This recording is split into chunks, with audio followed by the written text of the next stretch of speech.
seeing Bhagavad Gita, chapter 5. We have to see today from verse number 17. See this?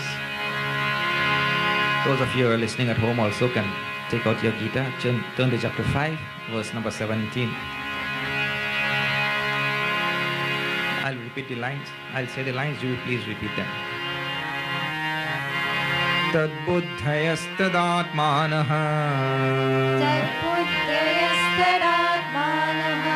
Tannishtastatparayanah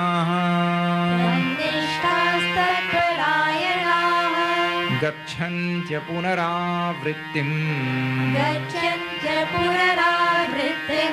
Jnana nirdhuta kalmashaha Jnana nirdhuta kalmashaha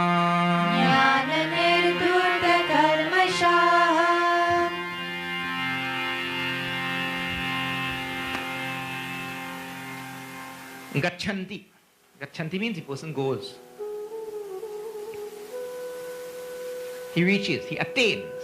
That is the meaning of Gachanti. Where?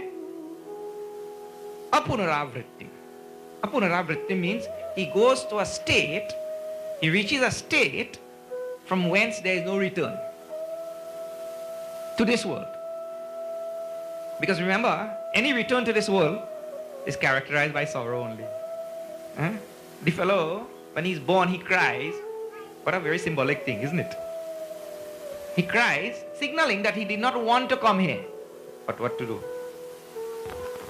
See, you cry when you get something which you did not want, isn't it? When something which you did not want occurs, then we cry. So if we are born crying, that means what? It means we didn't want to come to this world. And Bhagavan said, sorry, I have no choice in the matter. Your karma will pull you to this world. And so we all came to this world and we came crying. This is this person who we've been talking about all week, who's going to be described in this verse again, reaches a state from where there is no return to this world. Gachanti apunaravrittim. There is no more birth for that person. And where there is no birth, there is no death. But where there is birth, there will always be death. But who is that person? Jnana nirdhuta kalmashaha. Who are those people? It's plural actually. I'm saying in singular. Jnana nirdhuta kalmashaha means those people who have removed all the impurities of their mind through jnana. Throughout this Gita, Bhagavan stresses on jnana. Jnana nirdhuta kalmashaha. Who's purified, remove all impurities from the mind through jnana. At another place, he says, Nahi jnanena sadrisham pavitram iha vidyate, in the 4th chapter, in previous chapter. There is nothing in this world which purifies like jnana. This is the teaching of Bhagavad Gita. People may say this and say that and say the other thing, but look, you want to listen to people or you want to listen to Bhagavan? There is nothing in this world which purifies like jnana. Jnana removes the ultimate impurity of the mind, which is called as ignorance. And there is only one thing which could remove ignorance. See, there is only one thing which could remove darkness. But can you remove darkness by any other means except light? Try now. No, Swamiji, we'll take a fan and blow out the darkness. We'll take a broom and sweep out the darkness. We'll take water and wash out the darkness. We'll take a vacuum and suck up the darkness. What about that? Any of it will work? One antidote to darkness, that is light. So in the same way, one antidote to ignorance. Ignorance means I don't know. I don't know what. I don't know countless million things. I don't even know my own self also. That ignorance manifests in so many countless ways. I don't know. So that ignorance has only one antidote, and that thing is called a jnana. So that ignorance is the ultimate impurity of the mind. And from that ignorance, so many impurities are born. All greed, calm, krodh, madalobh, everything is born from that ignorance. They are all grandchildren and great-grandchildren of ignorance. That ignorance can be removed by jnana only. Therefore he says, jnana nirdhuta kalmashaha. Kalmashaha means all dirt, all impurities. Nirdhuta means Washing out. By what? Gyan. And in 4th chapter, Gyan is the greatest purifier in the world. In the physical world, the greatest purifier is called as fire. Agni. That is why the body is put in there. And Agni could... Let me tell you something. If the water goes through anything dirty, instead of cleaning out the dirty thing, the water becomes dirty, isn't it? Suppose a sewer drain is running here, and you say water will wash it out. And the water itself becomes dirty. But anything that passes through fire, fire will fix him good. Fire is the greatest purifier in the physical world. And in the spiritual world, the greatest purifier is Gyan in the 4th chapter. So he says, these people who remove all the impurities of their mind through Gyan. And in the first line now, this is Sanskrit is like that, you have to read backwards many times. The Sanskrit is like that. You have to read from anywhere. Sometimes backward. One man was saying, all you people, you read the books and it is so boring.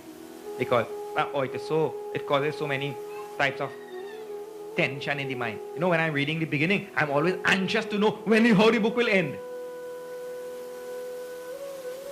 And that anxiety causes stress in my mind. So what I do? I found out a new method. I read backwards. I read from the back to the front, so I know how it ended. One other man said, that's nothing. I read from the middle. I don't know how it started, nor how it ended. That is called mystery. The height of mystery. Anyway, so here, the Sanskrit is like that. These verses can be read from anywhere. You have to see where the verb is. But I first pointed out the verb, gachanti. Gachanti means he goes, he attains, he reaches. That is found in the second line. Third pada. There are 4 padas. So, this person who has removed all impurities through Gyan, he reaches that state from where there is no return to this world of misery and death. Mrityu samsara. So, in the first line now, it is told how the person attains that Gyan, that knowledge. Tad buddhaya. Tad buddhaya means he keeps his intellect constantly concentrated on that reality, God. Tad buddhaya. Tad atmanaha. And his mind is kept on that reality. His all presence and all his love and all such things. You see, your mind is always present where you love something, isn't it? That is where your mind is present really. If you don't love this Swami, that means your mind must be somewhere else already. If you don't love this Gyan, you see, because whatever you love, your mind will be there. Correct or not? Anything, no matter where you are, your mind is really where you love something. Body may be anywhere. So, tadatmanaha means our mind should be fully absorbed in that God. I mean, I should love God alone. People say, Swamiji, if I love God alone, how I love my children, how I love my parents, how I love people, how I love society. I mean, you have to see God in them and love them. But right now we love them devoid of God. That is our problem. We love these things in the world, never thinking for a moment that God is present in those things. So we love them on the surface. And that is where the whole problem is, because look here, the snake is always on the surface of the rope. When you see a snake on the rope, but the snake is always only on the surface, isn't it? If you go a little bit deeper, you will see that there is no rope, there is only, no snake, there is only rope. The snake is the most superficial thing there, but based on that superficial thing, we get crazy and we run and bawl. And sweat, and try to find a stick to beat the snake. And you find yourself beating a simple innocent rope. So see, based on that superficial or superimposition on that rope, how many activities we do. In the very same way, how many activities we do in this world based on our love for superficial things. If we look a little bit deeper in all things, God is there.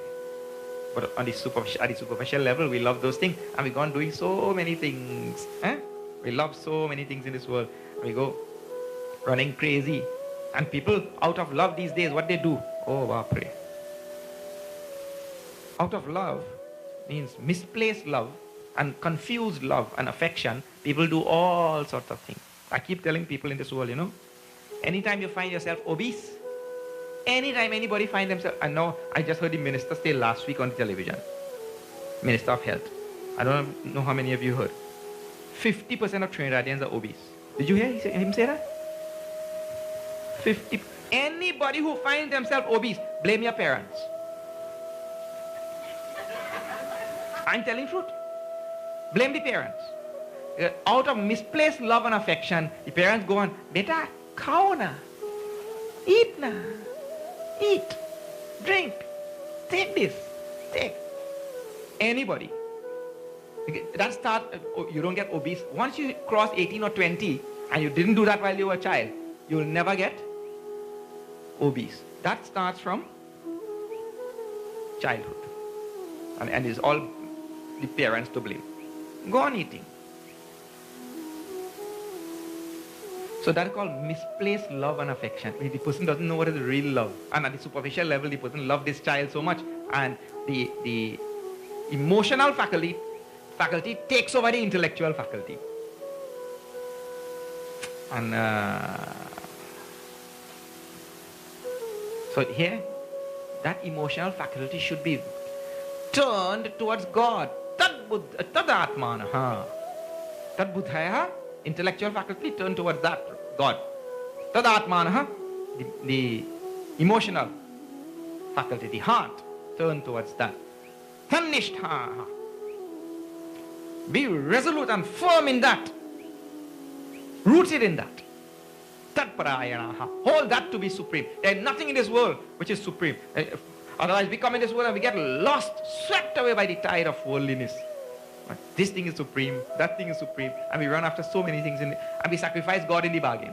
It's an amazing thing. We feel that we are renunciates. One Mahatma was passing near King's palace, and that king had a lavish palace with all the most modern facilities, with gold studded and diamond studded pillars even in his palace. So the king heard the Mahatma was passing, he called him and he offered all hospitalities and everything and washed his feet and fed him and everything. And then he said, "Oh, great Mahatma, you are such a great renunciate. Look at you. No home, nothing. You're wandering this whole world." That Mahatma looked at the king and looked at his palace and he said, "I am no great renunciate, You are 1,000 times greater renunciate than me, than I am." That king was stunned. What? You renounce everything, and I am so caught up in all his palace and kingdom and money and treasury and everything, and I am a renunciate. The king was confused. How the Mahatma was saying this? Mahatma said, "Arey bhai, look here. I used to live in a little jhopri. Jhopri means, see this kayak shed here? That side covered with leaves.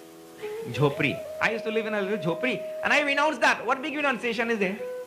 That was the only thing I had, and I renounced. But you, for this palace and this kingdom, you renounce Bhagwan, the Lord of the universe also. I just renounced a little jhopri. You see? That is how we live in the world. For some little measly thing in this world, tinsel paper, a little trinket, we renounce Bhagwan also. So Tat Parayanaha means that Lord alone supersedes everything. That Lord is the most supreme thing. The mind should be on that Lord. Not we come here and we get lost in this flood of samsara. That person reaches that state. In next verse, a very famous verse, where the person is supposed to, after reaching that state, see that one God in all things. What a most wonderful, it is said, that the state of the Mahatma, it becomes our sadhana. Siddhakasya lakshanani sadhakasya sadhanani. Whatever his state is, that becomes our sadhana. This is what we are supposed to practice. Vidya vinaya sampanne. Vidya vinaya sampanne. Brahmane gavihastini. Brahmane gavihastini. Shuni chaiva shvapakecha. Shuni chaiva shvapakecha. Pandita samadarshinaha. Pandita samadarshinaha. Pandita samadarshinaha. Pandita samadarshinaha. The word Pandit comes in this verse. The word Pandit comes in Bhagavad Gita about 5 times. You have to see. Na shochati Pandita. Pandita na shochati. In the 2nd chapter it starts there. Here again it comes in 5th chapter and several other places. You have to see the meaning of the word Pandit in Bhagavad Gita. Tremendous meaning. He says, Pandita Samadarshinaha. This Sama word now I want to tell you, that this word is going to appear now from this verse going down the road. So many times to the end of the chapter. Sama is the smallest, littlest word. 2 letters only. Sama in Sanskrit. Sama. But it is the most important word in Bhagavad Gita. The smallest but the most important. Sama means equilibrium, balance. Sama means equipoise. Sama means equal. Now, let me tell you one more. Let me give you some examples so you know what we are talking about. What is the meaning of the word Sama? You have to appreciate the meaning of this word. You'll appreciate the teaching of Bhagavad Gita very easily. You see, you have a magnet, right? And this side you have the positive charge of the magnet, and this side you have the negative charge of the magnet. In the exact middle of the magnet, what is the charge? Well, that is a neutral charge, isn't it? In the middle there, it is not positive or negative. It is a neutral charge. But the idea is, in sadhana, if I choose... Now, can you ever have a magnet with only a positive charge? Those who study a little bit of science in school will know that. Suppose you cut off right here in the middle, the magnet. Wherever you cut off, that will form 2 charges now, isn't it? In relation to the positive charge on this side, that point will become a negative charge. And in relation to the negative charge on this side, that point will become a positive charge. You cannot have a magnet with only 1 charge. And so this world is like that. Anything you participate in this world, on one side, the other side will come. You can't help it. So we are running after all the nice things in this world, right? That nobody likes all the ugly things or the things which are not nice. We like all the nice things only in the world. So we are running after the nice things in the world. Well, along with all the nice things means that positive charge, along with positive charge, negative charge will be there. But you can't escape it. So that is why. So you run after them. See, nice food, nice clothes, nice car, nice bank account, nice everything, right? Well, along with all that, there's a cost also. What? Nice health goals. Because when you have all this nice food, you know, after a little while, pressure. People say, I have pressure. I have a heart. Trinidadians name the diseases so nicely also. I have pressure. I have heart. I have sugar. They name it so nicely, you feel like getting it.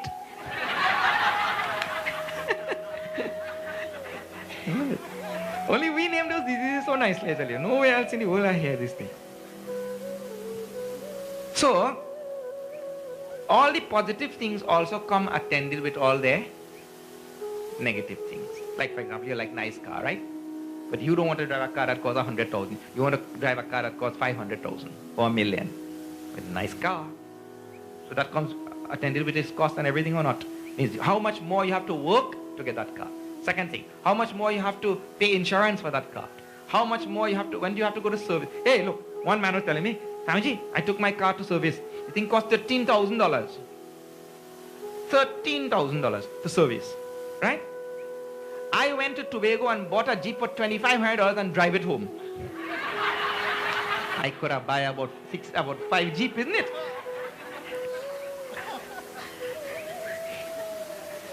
And he did $13,000 just to service the car. Now see, that means to say that if you want nice car, there will be nice price also to service. So everything comes attended with its negative side. There is positive as well as negative. So here now, the teaching of Bhagavad Gita is, as long as you live in this world, you will be subjected equally to positive and negative. You can't, no matter where you go, you can't run. You can't run away. So the teaching is, learn the art of samatvam. Sama means the little word I was just telling you about. Balance, equilibrium. Learn the art of like in English you have good and goodness. When you add the nis to good. So here also sama and samatvam. When you add the tvam to sama. Evenness. Balance. Well, balance will work by itself. Equipoise. Equalness. Like that.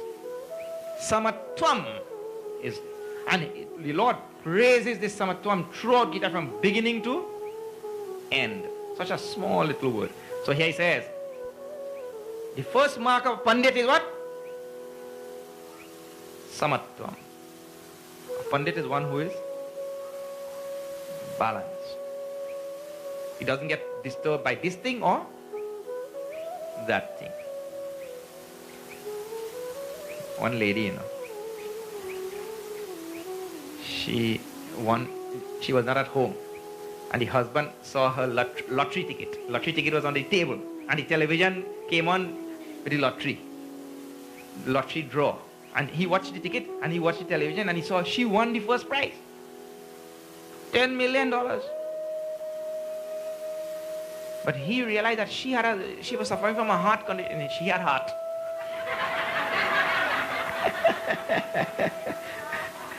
She had heart. So he was thinking, when she comes home, if he tells her this thing before receiving any prize, she might reach Yampur. Yeah, means city of death. So he was thinking what to do. So he quickly went down to the Baba down the road. The Baba, look, my wife won the first prize, $10 million. And she's suffering from a heart condition, How can I tell her? Baba said, you don't worry about it, nah. Leave the ticket here, I will tell her.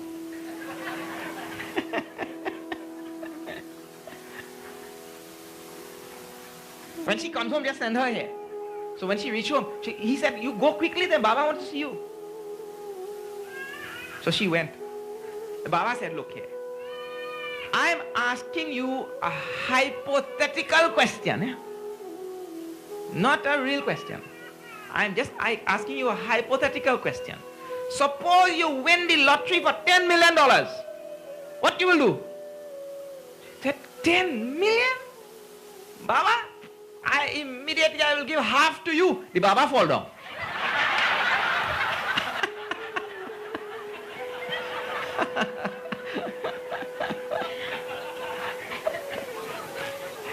Look here.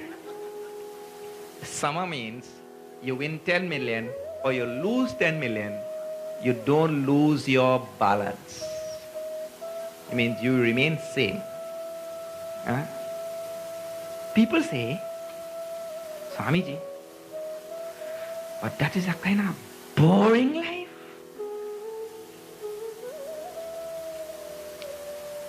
Let me tell you something. Whenever you make any comment about scriptures like this, right? Because they say, I just remain like a stone then. If there is something happy, I don't laugh. If there is something sad, I don't cry. I remain like a stone. Because stone doesn't cry, laugh. Whenever you make any rash comment about scriptures like this, please take some time and think before you make the comment. In fact, this samatvam, you're practicing quite regularly in your life, but you don't know. I'll tell you how. Look here.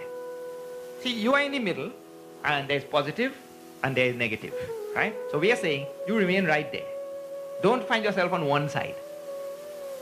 When you go to see a movie, right? Suppose you like one scene of that movie. Well, you like that particular scene in the movie, right? That time you enjoy the scene, but again you bring your mind away from that scene to enjoy the other scene, isn't it? That scene may be a positive scene, you like it, but if you don't keep bringing your mind back, then you will be carried away with one scene in the movie and you forget the rest of the movie, isn't it? So you have to keep constantly bringing your mind back.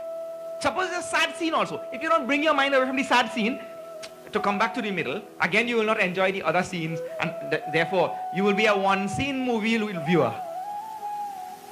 What kind of scene is that? One scene movie viewer means you see one scene and you get pulled with that one scene and you cannot bring the mind back, and the rest of the movie, better you don't go. So in other words, you are practicing this thing continuously, and it's only because you can bring the mind back there in the middle and be totally objective, you can enjoy all the scenes as they are coming. It means we practice this, and that proves that it is not boring. It is because you do that the scenes become interesting. You can see all the scenes objectively. Right now we don't see things objectively in the world. We don't keep our mind unbiased, therefore we keep finding ourselves in trouble. You are one-sided, biased, and therefore you engage in all sorts of wrong, immoral, illegal, all sorts of things, because that biasness is all about what concerns you. But the person who is able to stay objectively and look at things, it means real objectively, he'll be able to enjoy all the scenes. He'll see positive things coming and negative things coming, because he's standing back and seeing all of them. But once you get involved in one side, so it is not a fair commentary on this principle of Bhagavad Gita when people say, no, I will become like a stone. In fact, it is the opposite. Then that is when you really enjoy things. If you find yourself on one side, you can only enjoy things on that side. The one who is in the middle, he enjoys things on both sides. His vision broadens. He sees everything in the world perfectly. So, Pandita Samadarshinaha. A Pandit is one who learns this art of equipoise, balance. Find himself right smack in the middle of all the pairs of opposites of this world. And so his vantage point becomes infinite. From where he stands, he has access to everything in the universe. Because the person who stands in the middle has access to the right side or left side. The person who stands on one side, how will he have access to the other side?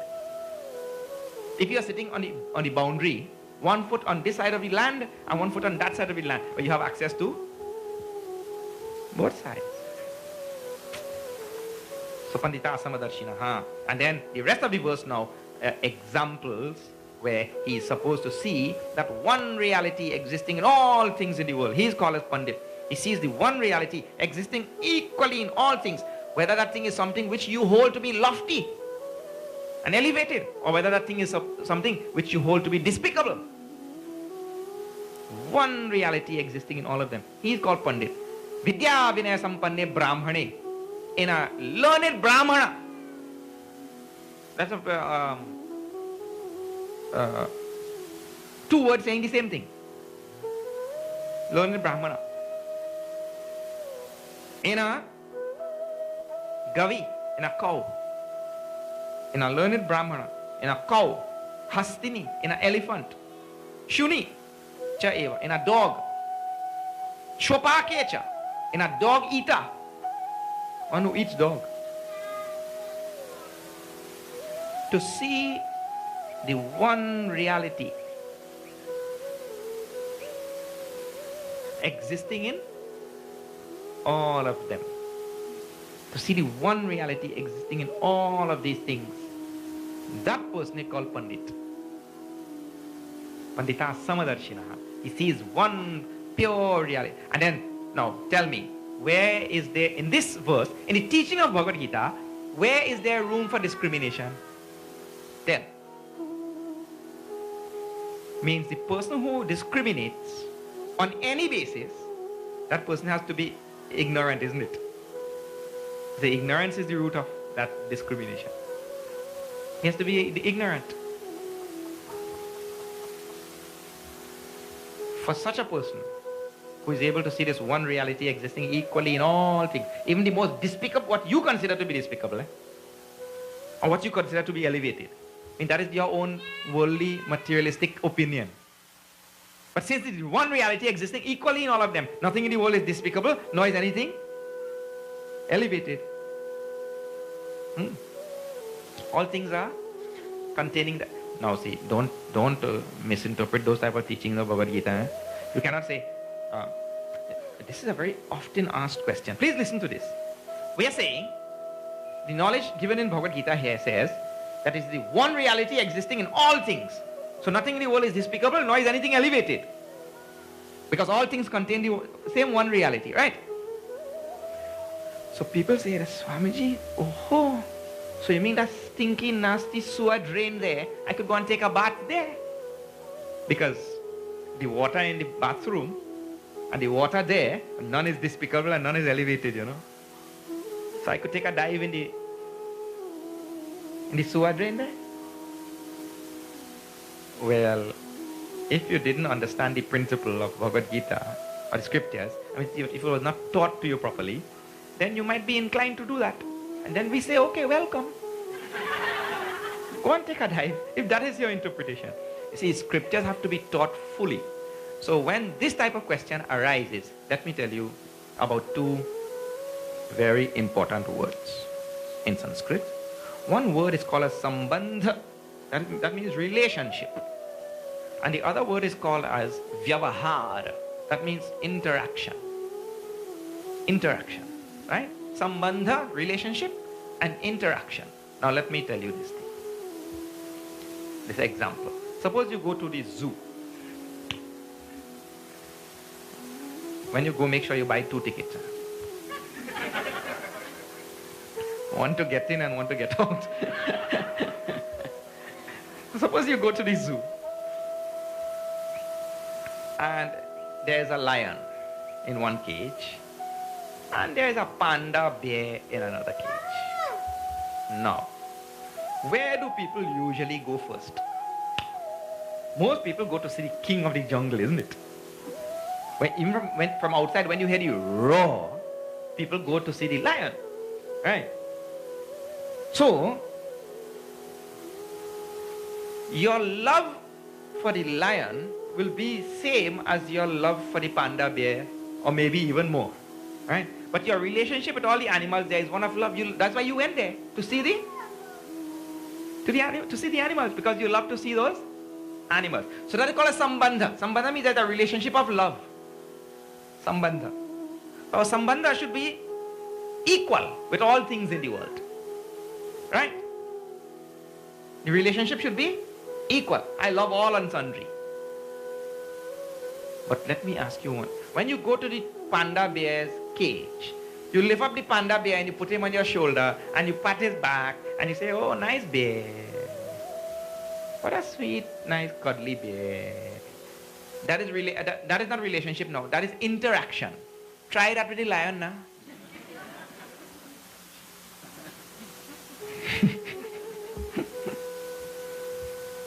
One fellow used to work in the zoo. Not in the zoo, in the circus. His job in the circus was to put his right arm right down the lion's throat. That was his job in the circus. Well, now he's retired and they have changed his name. Now he's called as Lefty. He's now called as Lefty. Because the lion did away with his right.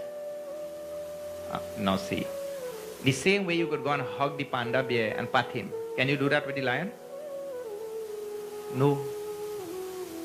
Even a circus lion. Because you don't know when he'll go away with your right arm. So, the relationship of love, sambandha, is supposed to be same.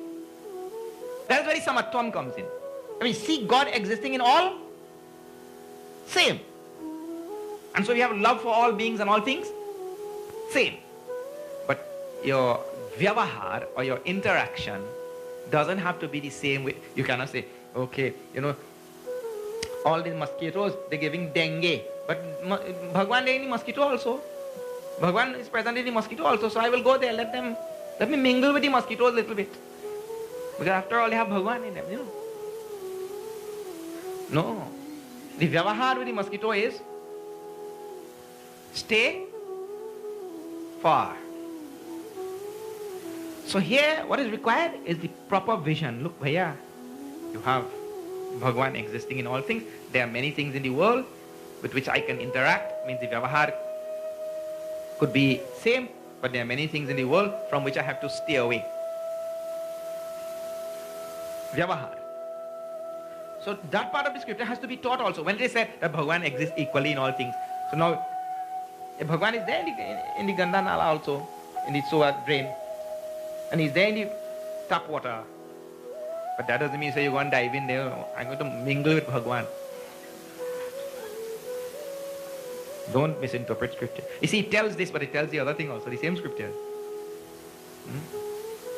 So, Vidya Vinaya Sampanne, that person who is able to see in all of this, that same one reality. What happens to that person?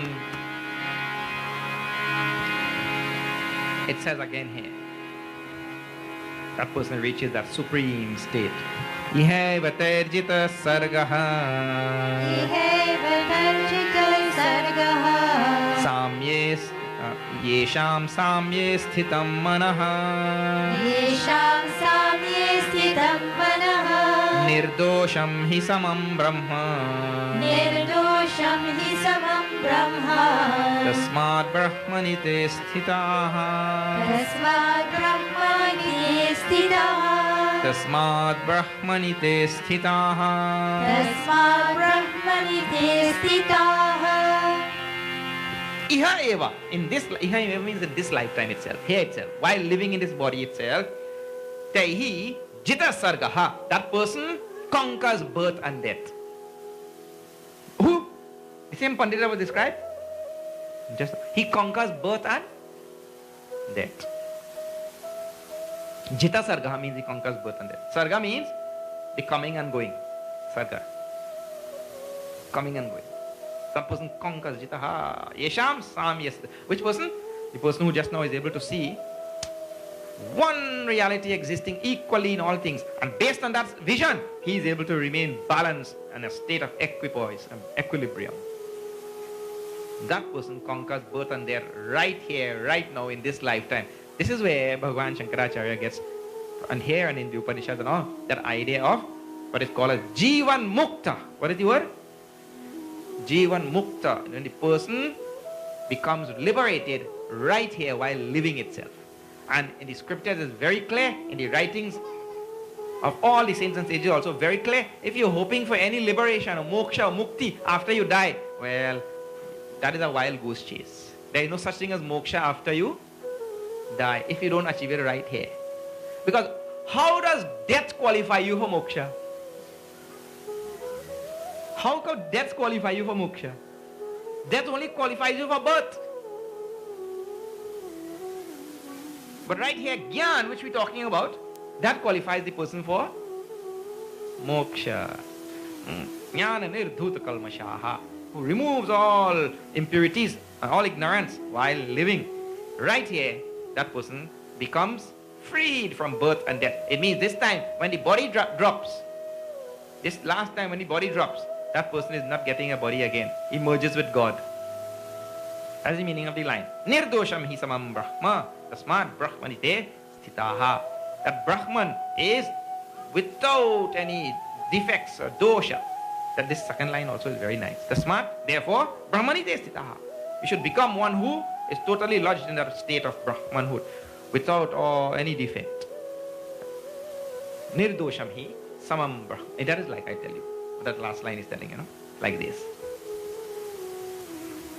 If you put a cube of ice in water, and you have a tub of water here, and you put a cube of ice. Now, the ice is distinguishable from the water, isn't it? You can see the ice clearly. There's a cube floating. When will the ice become one with the water?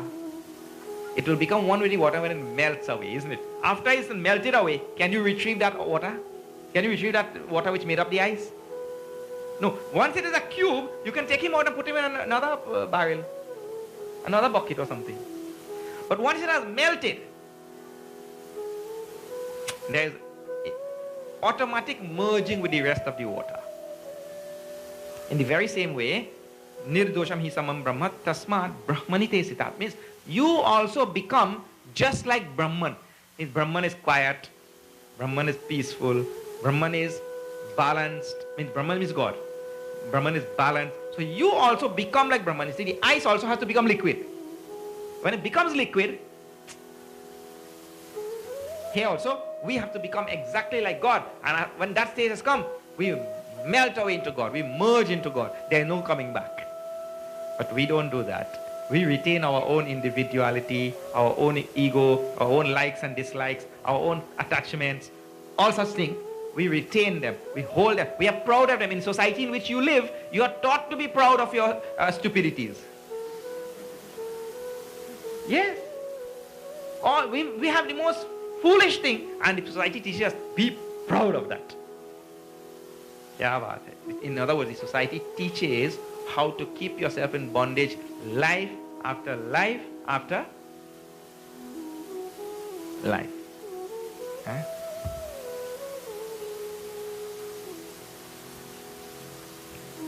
The boy does something wrong in the school, right?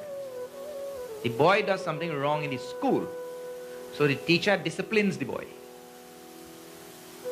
The boy goes home and tells his father that the teacher did such and such thing to me, or the teacher insulted me in the class, or whatever it is, whatever the teacher did. The father comes to the school and takes the teacher to task. It means the boy did a dumb thing, and the father's action by coming there to take the teacher to task tells the boy that what you did was a good thing. Makes the boy proud of his stupidity. See? This is how the society works. The tutor every day is complaining about parents coming in school and disturbing their teachers. When the parent has an opportunity himself to discipline the boy, instead of doing that, he makes the boy proud of his foolishness. And I'm just giving one little example, but this thing is rampant throughout societies in so many different ways.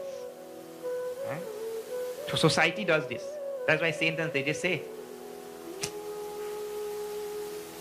And those who are deep philosophers, they go on telling about these type of things in society. The society is the place where ignorance is bred, perpetuated.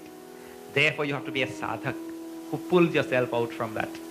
You find yourself in satsang every day, and your information and your inspiration and all such things should not be coming from society and media. It should be coming from satsang.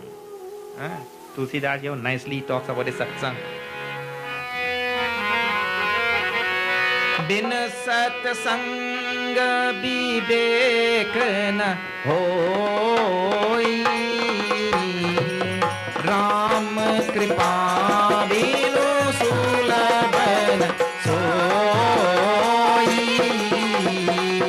Shri Ram जय राम जय जय राम, श्री राम जय राम जय जय राम। बिन सत्संग विवेक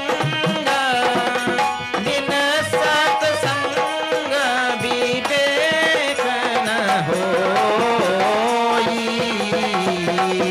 राम कृपा बिनु सुलभ न सोई। श्री राम जय राम जय जय राम, श्री राम जय राम जय जय Ram.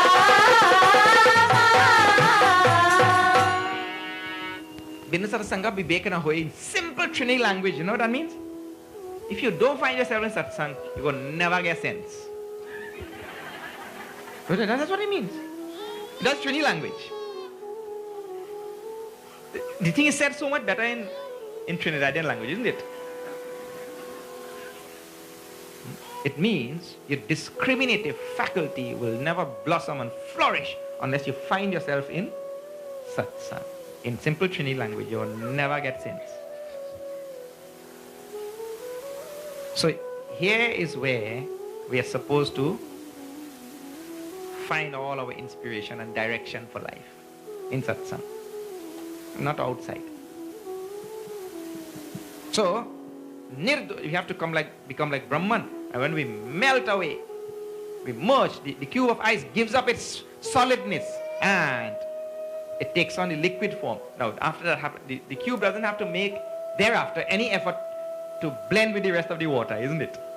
So the sadhak also, the spiritual aspirant, is supposed to sit down quietly and look at all things in the world equally. Maintain sakshi bhav, witnesshood, and look at all things equally. In that way, he'll melt, and he merges with the absolute reality. The Bhagavan sees all beings as equal in this world. That is how we are supposed to start seeing. So slowly and slowly we get like Bhagavan also. Like a train moving on a platform.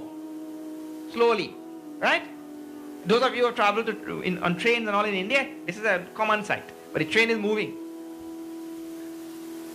So you want to get into the train. You can't just stand up from the platform and jump into the train. You'll get bashed in your face. You have to run along the same speed with the train. Right? Run alongside the train the same speed. And once you're running the same speed, it's just a matter of slipping into the train. So Bhagavan is of this nature, we have to just get of the same nature as. That is why Sri Ram comes to teach us how to live. He shows us at the same time how we live and shows us how we should live. So we live like him, then we become like him. Then it's a matter of just slipping, merging into him. That is all. Iha eva, in this lifetime. Right here, not after you die. So develop the qualities of Brahman, which is nirdosha. Give up all defects, all shortcomings, all sins, all impurities. That is called dosha. Brahman is like that. Samam. Seeing equally. Huh? That is described in simpler language in the next verse again. I told now this sama word comes so many times. Na prahrishye priyam prapya. No dvijet prapya cha priyam. Stira buddhira sammudhaha. Brahmavid brahmani stitaha. Brahmavid brahmani stitaha. Na prahishyat priyam prapya. How to remain in a state of samatvam, balance, equipoise? He said, when we achieve anything prapya, having achieved what? Priyam, something lovable, desirable, something which we wanted. Na prahishyat. We should not go on, oh, I'm so happy. You jump in joy and jubilation. Ah, yippee. Like that. And na udvijet prapya cha apriyam. And when we receive something which is apriyam, means the opposite, undesirable, not nice, that time don't get agitated, don't become miserable. Oh, Bhagavan spite me, or somebody spite me. It means whatever priyam or apriyam. Priyam means lovable or not lovable. Things which you like or which you dislike. Whatever they come, they came. फिर कुछ नहीं होगा. Nothing will happen. That is what the world does. It brings good priyam and apriyam. Sthira buddhi rasamudha. Sthira buddhi means keep the intellect firm. No, I'm not going to let my mind and intellect get carried away by this priyam or this apriyam. Either side. Sthira buddhi. Firm. Asamudha. devoid of any delusion. That, oh, this is better and this is not better. That is delusion only. That this is better than this. How one will be better than the other one when Bhagavan is existing equally in all? It's just that this one is like this and this one is like this. That much, we put full stop right there. See what happens? This one is like this and this one is like this. If we put the full stop there, no problem. But then after that, we don't put any full stop. We say, this one is like this, therefore I love it. And this one is like this, therefore I hate it. So you go on loving and hating. Then you start going like a pendulum. And if you say, this is like this and this is like this, full stop, then you don't swing. That is called sthira buddhi, asamudha, devoid of all delusions. Firm intellect. That will become Brahma vid.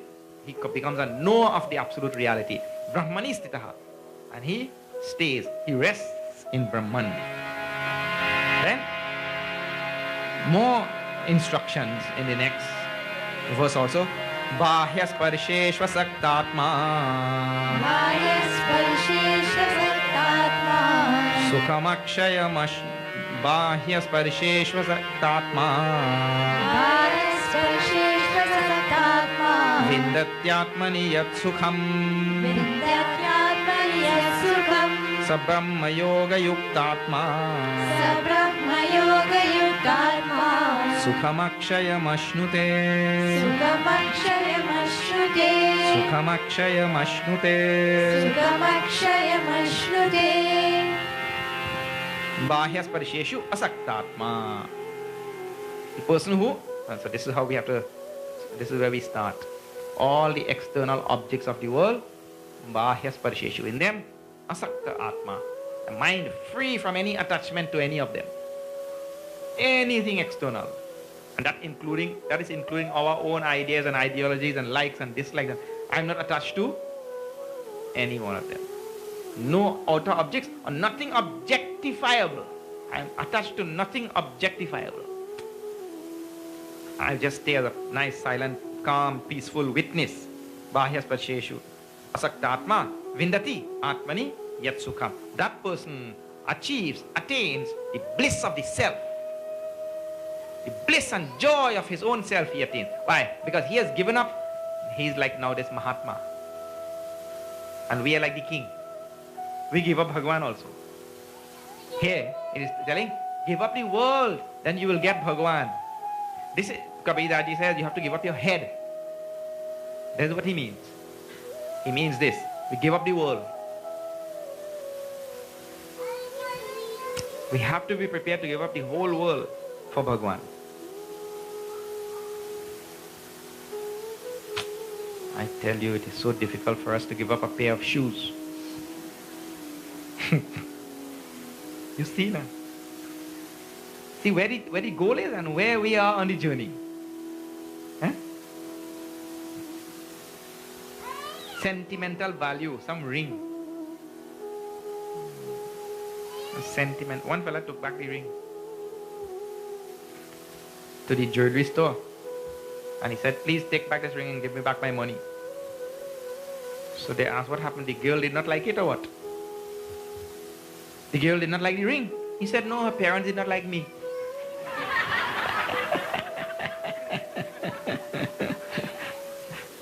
Take back this ring. That's amazing. So, when we get that ring, we have some sentimental value to that and we get attached to that thing. Huh? One girl asking a fella, when we get engaged, you'll give me a ring? He said, yeah, give me a number now.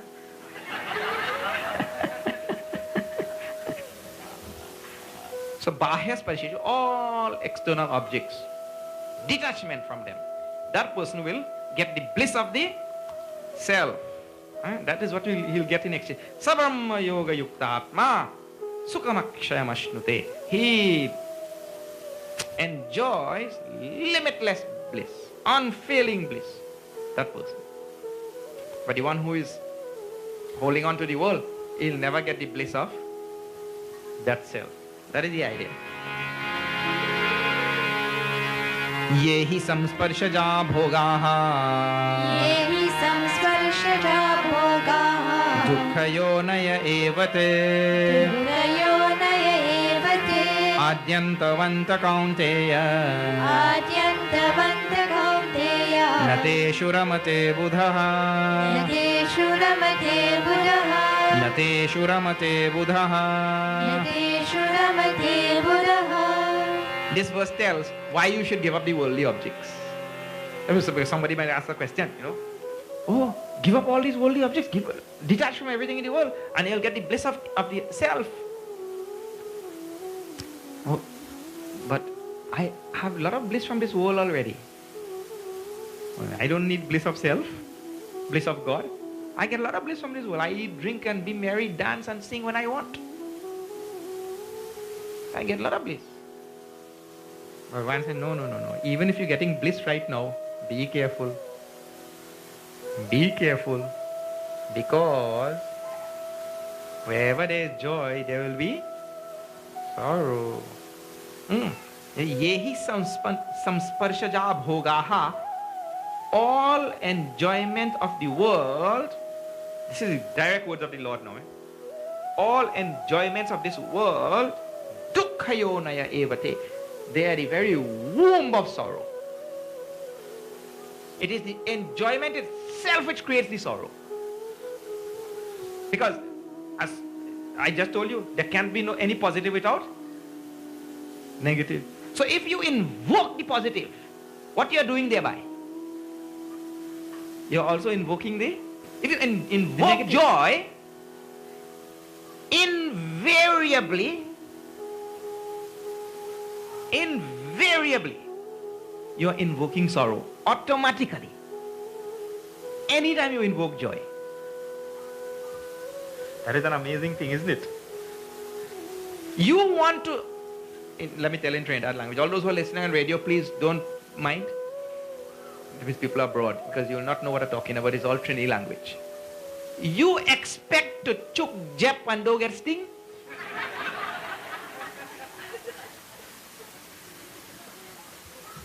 You know what I'm talking about?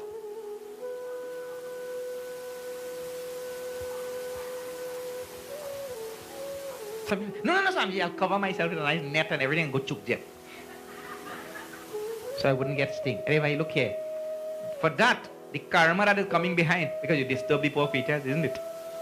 So you think I didn't get sting.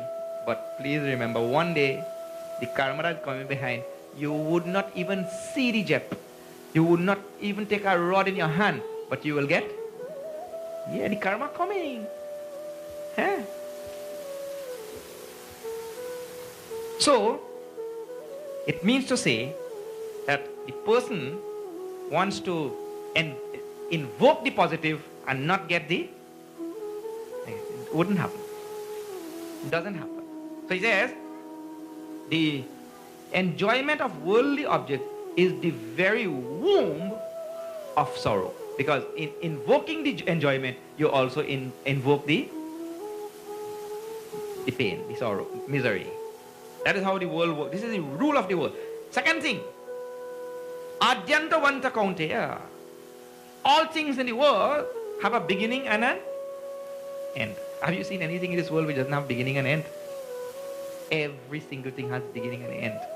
It may appear to you to be something permanent in the world, but you just study a little bit of science. You ask some scientists and you read some science magazine, you will see this world is characterized only by change. Everything which has a beginning. See, right now the Himalayas is the highest mountains in the world, right? That those Himalayas used to be oceans at one time. Ask geologists, they'll tell you. And pushing off plates, they started rising and they became so tall. So there were oceans. Those oceans came to an end, and now what they have formed? Mountain. They came to an end. They had a beginning and an end. And whatever are mountains today will one day be oceans. That is the world. Everything has a beginning and end. And that is the problem also now. What is the problem? The problem is, whatever things we want to begin, they never begin. And whatever things we want not to end, they end. Have you seen? That is the problem. And the thing, the human being always wants the opposite of what is happening. So therefore, the wise person, he doesn't indulge in this world. Nateshu ramate buddha. The wise person never engage himself in anything in this world. He doesn't revel in anything in this world. He lets all things be as they are. He revels in God. This is his teaching. That person is supposed to be able to sit quietly and bear the onslaught of all the pairs of opposites streaming through his mind without being disturbed by them. That person is the one who reaches this state. Shaknoti ihevaya sodhum Shaknoti evaya sodham praksharira vimokshana Praksharira vimokshana kama krodhodbhavam vegam Kama krodhodbhavam vegam sayukta sasukhi naraha Sayuktasya sukhi naraha sayukta sasukhi naraha Sayuktasya sukhi naraha Shaknoti iha eva yasodhum praksharira vimokshana. The person who, before dropping this body, and again the Lord comes back to this point, moksha is to be attained before dropping this body. Praksharira vimokshana means before dropping this body. Moksha is not after we drop the body. Praksharira vimoksha. Before dropping the body. The one who is able to bear the onslaught of kama, krodha, desire, anger, and all the negative tendencies that stream through the mind. The one who is able to bear the onslaught of all of them, watching them and not reacting when they come. He just watches them in the mind. That person, sasukhi, sayukta sasukhi naraha. He reaches that state of pure bliss, pure happiness. He points out also in the next verse, same sort of thing. Yonta sukhontara ramaha Yota sukontara ramaha tathantar jyotirevayaha Tatantar jyotirevayaha sayogi brahma nirvanam Sayogi brahma nirvanam brahma bhuto dhigacchati Brahma bhuto vigacchati labhante brahma nirvanam Labhante brahma nirvanam rishaya kshina kalmashaha Rishayakshima kalmashaha छिन्नद्वैधायतात्मानः Chinnadvaidatmanaha सर्वभूतहिते रताः Sarvabhutahite rataha सर्वभूतहिते रताः Sarvabhutahite rataha यः अन्त सुख अन्त आरामः अन्तः ज्योतिः एव यः स योगी ब्रह्म निर्वाणं मिच्छति अधिगच्छति. The one who finds joy inside. This is the first thing. Our joy is to be found inside. If you go looking in this world for joy, you will never return. You go out looking for joy, because one joy will lead to another, and that one will lead to another, and where you are, light years, millions of light years away from home. So, yaha antaha sukhantaha means the one who, antaha sukhaha, one who finds his joy inside. Antaha aramaha, he revels inside, he rests inside and revels and dances inside, because he has found the source of joy. Antarjyotihi means he has found the light of consciousness inside himself. Sayogi brahma nirvanam adhigacchati brahma bhutaha. Having become Brahman, merged with Brahman, he goes to that state of supreme existence. Labante brahma nirvanam rishayaha. Such rishis, they attain that state of Brahman. Kshina kalmashaha, who has removed all the impurities of their heart, all the defects and impurities, ignorance, calm, krodh, mother, love, all these things. Chinnadvaida yatatmanaha sarvabhuta hiterataha. And this is a nice phrase. Having removed all doubts about the reality and having removed all impurities, he merges with that reality. And what he does after, sarvabhuta hiterataha, he spends the rest of his life in seeking the welfare and benefit of all beings and things in the world. The rest of his life. That's why all Mahatmas and saints, they live only for the world. The rest of their life is lived for the world only.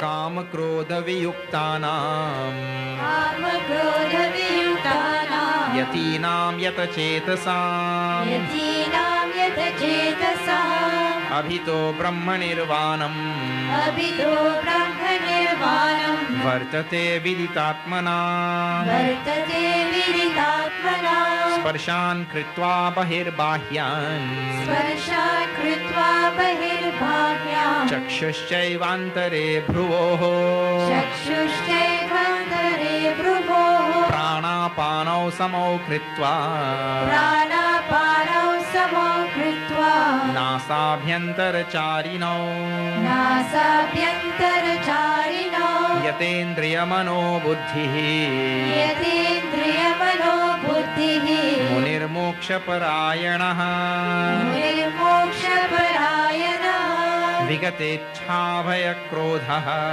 Vigatechhabhaya krodhaha yasada mukta eva saha Yasada mukta eva saha yasada mukta eva saha Yasada mukta eva saha kama krodho viyuktanam, free from kama and krodh, desire and anger. Yatinam, one who strives. Yata chetasam, one whose mind is engaged in this path constantly. Doesn't take his mind away from the path.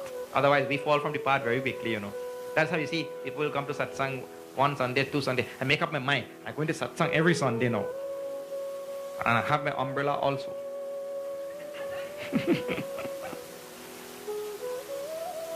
One husband was leaving satsang, and he told his wife, "You see, every time we leave satsang, you blame me that I forgot the umbrella in the temple. But look, I didn't forget the umbrella today. In fact, I bring yours too. I take up yours as well." Here, his wife, "But today none of us brought umbrellas." His uncle take up some people umbrella and going home. But anyway, you make up your mind, I'm going satsang. Huh? And you come 1 week, 2 weeks, 3 weeks satsang. After that, slowly, all your enthusiasm and zeal, and you get up and go, and your resolution and everything, it fizzles out. Stop going satsang. That is yata chetasa means one who puts that mind on the path and resolves never to come out from that path. I am going to stick to that path. Abhitaha Brahma Nirvanam. Abhitaha Brahma Nirvanam Vartate Viditatmanam. That person comes to know this reality and he comes to become one with that reality. Brahma Nirvanam. He goes to that state. Vartate Abhitaha. Whether he's alive and after he has also died. Means there's no coming back for him. While living itself. Sparshan kritva bahirbahyan. Leaving all things, it says. Outside. Concentrate right between the two eyebrows. Bhruvor. Chakshushchaivantare bhruvoho. Right in the midpoint between the two eyebrows. Prana apano samau kritva. Keeping the mind firmly on the incoming and outgoing breath. Let the mind lodged in them. Nasa abhyantarachari. No. And reveling on the self inside. Reveling on the Brahman inside. Yatendriya manobuddhihi. Striving like this with the mind and intellect. Munir moksha parayanaha. The Muni reaches the state of moksha, liberation. It means I should be engaged in the internal world and keeping that balanced mind fixed on the breath, fixed on the life force between the two eyebrows, and all those kind of practices I should be engaged in. Vigata ichha bhaya krodha. Going beyond anger, desire and fear. Yasada mukta evasaha. That person is forever free. That person is called as Mukta Purushaha. That is the idea. Bhoktaram yajna tapasam. Bhokaram yajna tapasam. Sarvaloka maheshwaram. Sarvaloka maheshwaram. Suhridam sarvabhutanam. Shruvidam sarvabhutanam. Jnatva mam shanti mrichati. Jnatva mam shanti mrichati. Jnatva mam shanti mrichati. Jnatva mam shanti mrichati. Yaha mam jnatva, he who knows me, the Lord saying. Yaha mam jnatva, he who knows me, shanti mrichati. That person reaches the state of pure peace. It means God and peace is one and same. God and knowledge is one and same. God and enlightenment is one and same. All these sort of things that we are talking about, they all come down in the final analysis to pure peace, shanti. So the Lord says, he who knows me in real, that person reaches the state of peace. Who is me? Who is this Lord? This Lord is Bhoktaram Yajna Tapasam, the one who enjoys all the results of all yajna. All yajna we are doing here, the ultimate enjoyer is Bhagwan. Even if we enjoy, it is the Bhagwan in us who is enjoying. Sarva Loka Maheshwaram, that Bhagwan who is the Lord of the whole universe. Suhridam Sarvabhutana, who is a friend to all things. That Lord the person reaches. That state the person reaches. This is the goal of Bhagavad Gita. And the practice is first to remove all the impurities and come closer and closer to ourselves and maintain that equilibrium and stay inside and watch the whole drama unfold, the whole drama of this sansar and universe. Watch it unfold. Even if the body, mind and intellect is acting and is part of it, I can still be a good witness to it all. That is like you're in a drama and you are in the drama a thief. Right? In that drama, if you're a thief, look here, there is still you always watching yourself do that role or not. You know that you are not a thief, isn't it? So there is somebody behind who knows that he's not a thief. In the very same way, I can stay very quietly inside and watch this body, mind and intellect play its role in this world and know that I am not the body, mind and intellect. That is what is being taught. A very elevated state of sadhana. Om Tat Saditi Srimad Bhagavad Gita Su Upanishatsu Brahma Vidyayam Yoga Shastre Shri Krishna Arjuna Samvade Karma Sannyasa Yogo Nama Panchamo Dhyayaha. Just as tradition, signifying that we study the chapter over again, we chant the first verse. Arjuna Uvacha Sannyasam Karmanam Krishna Punaryogam cha shamsasi Yat Shreya etayorekam Tanme bruhi sunishchitam. What a tremendous chapter, you know. 1 week is not, by no means. Listen here. We study Sanskrit every day. And we prepare ourselves for this Bhagavad Gita for 1.5 years. And then also, studying Bhagavad Gita 2 classes per day. See, here we are having 1 class per day. Studying this Bhagavad Gita 2 classes per day for 6 months. That is like 1 year yajna. 1 year non-stop yajna to do 18 chapters. It's 52 weeks to do these 18 chapters. And we here in 7 days, we want to finish a whole chapter. Is it possible? We need at least 3 weeks to finish. But anyway, I hope that you have gotten a little bit of what Bhagavad Gita is about. Bhagavad Gita is not the traditional sort of thing that you are used to. It is hard gyan. It is tough gyan. And that is required to make us take our intellect to the zenith. Because I told on one of the days there is intellectual laziness. And not only in this society, but all societies are characterized by intellectual laziness. That's why you can sway the masses very easily, because the masses do not think. So any type of cunning politician comes and they sway the whole mass on that side. And another more cunning one comes and sway them the other side. Because the masses, it is given in scriptures, the masses are intellectually lazy. So the Bhagavad Gita is trying to remove this intellectual alasya from Arjuna and from all of us, because we are Arjuna. You get the drift of this thing? You have to wake up the intellect. Alright. If you don't do now, in next lifetime you will have to do. If you don't do in that lifetime, next lifetime you will have to do. But sooner or later, you will have to. You are not exempted. Nobody is exempted. Huh?